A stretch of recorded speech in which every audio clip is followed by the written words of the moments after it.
দারোগা 2 জন, কনস্টেবল 6 জন, মোট 8 জন তো তারা।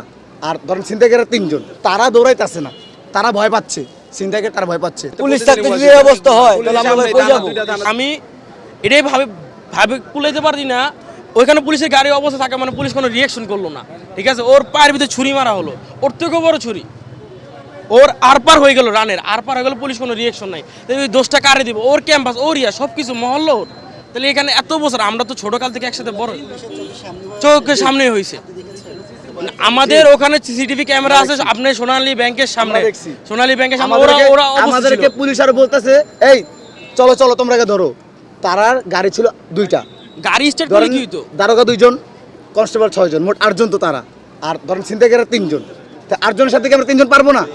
আমরা রিস্কালার 3 জন দৌড়াতে দিছি, তারা দৌড়াইতেছে না, তারা ভয় পাচ্ছে, ছিনতাইকারী তারা ভয় পাচ্ছে। তা আমরা আম পাবলিক, আমরা যদি তাদের কাছে সেফ না পাই তো কার কাছে সেফ পাবো? আমরা সাধারণ স্টুডেন্ট কোথায় যাব? পুলিশের সামনে যদি আমাদের বন্ধুকে পার মেরে মেরে লাই তাহলে আমি এনতে তেজ যেতে পারবো না। আমার এখানটা কে দিবে? ওটা তো একটা ব্যাংকের মাথা, সবাই জানে এখানে পুলিশ প্রশাসন থাকি, পুলিশ প্রশাসন হলে থাকি। ওই সময় প্রশাসন থাকে না, অনেক সময় এর আগে একজন মহিলা চিন্তাকারে গলাতে চেন লয়ে গেছে গা, আজকে উঠলো আমার ভাইয়ের সাথে মোবাইল চিন্তা হয় রোডের থেকে। পুলিশ থাকতে যদি এই অবস্থা হয় তাহলে আমরা ভাই কই যাব?